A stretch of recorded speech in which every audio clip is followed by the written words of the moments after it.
Donald Trump clinching an historic victory. We're going to make our country better than it ever has been. The president-elect now set to return to the White House as the first former president to return to power after losing an election in more than 130 years. He's also the first convicted felon to be elected to the nation's top office. I mean, it's an astonishment what Donald Trump has done, right? It's unlike anything in our political history. This afternoon, his opponent, Vice-President Kamala Harris, officially conceding the race. While I concede this election, I do not concede the fight that fueled this campaign. Harris telling her supporters not to despair, but rather to fight on for their ideals. The important thing is don't ever give up. Don't ever give up. Don't ever stop trying to make the world a better place. You have power. You have power. Democrats in the party are going to do a lot of soul searching. There are going to be a lot of questions about whether Harris focused too much on Donald Trump and not enough on the issues, especially whether she did enough to differentiate herself from President Biden, especially with the issue of the economy top of mind for so many voters. I'm excited to see what he does this time around. Last night, Trump promised to bring people together. We're going to help our country heal. We have a country that needs help, and it needs help very badly. I am skeptical that a Trump administration would usher in any sort of unification. I think the fact that President-elect Trump won the popular vote actually emboldens him to pursue the most extreme parts of his agenda. He won't accomplish nothing. He just for the rich. I hope there's not retaliation for the Democrats who voted against him. We'll give them the benefit of the doubt. We'll even make ourselves available to see how we can work together. Douglas King is a Michigan voter who we first talked to over the weekend. I look forward to Trump bringing back the United States economy. I look forward to a secure border, and I look forward to peace in the Middle East.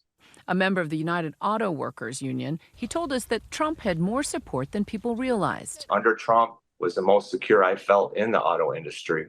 I was always afraid of losing my job through Clinton, through Obama, and through Biden.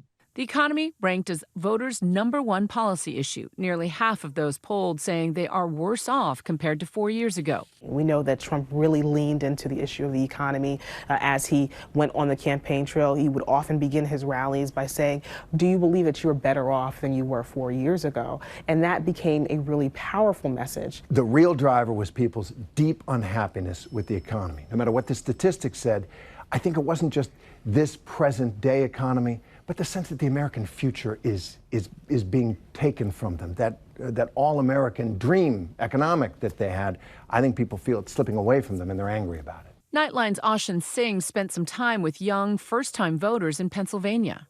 What are some of the issues that have stood out to you? I pay attention a lot to the economy. Isaac Gorley and Caleb Root, both 18, are high school seniors and say Trump's message resonated with them. Seems like every time I get on social media, you get tons of political ads. I think it's important to fact check it though, because there's a lot of lies on there too. In deep blue New York City overnight, Ashin also talked to Trump supporters.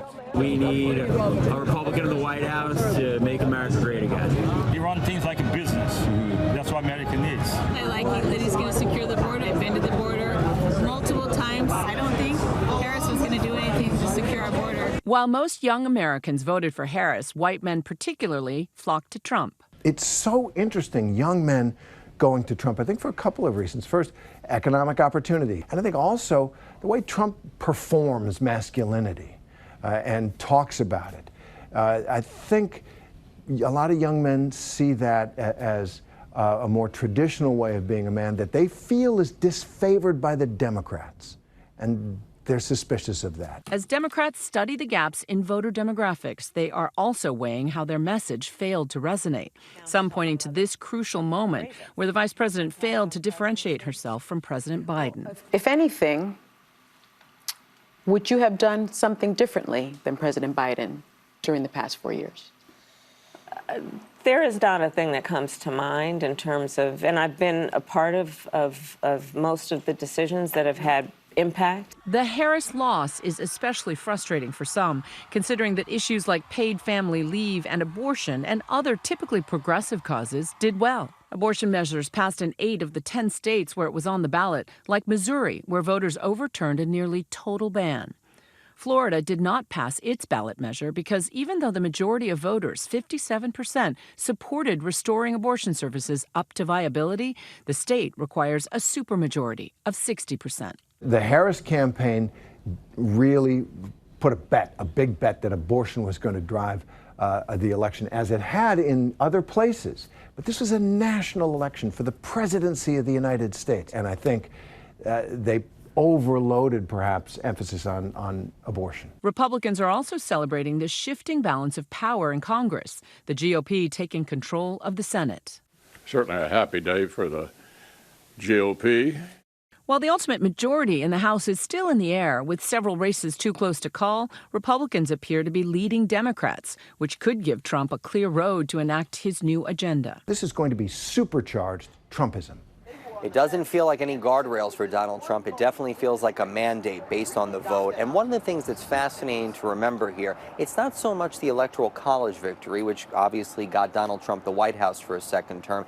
It's the popular vote. Trump has reportedly promised to put billionaire mega donor and Tesla CEO Elon Musk in charge of government efficiency.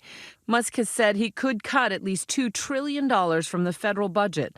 Last Friday, during a virtual town hall on X, formerly Twitter, he admitted it would be painful. We have to reduce spending to live within our means.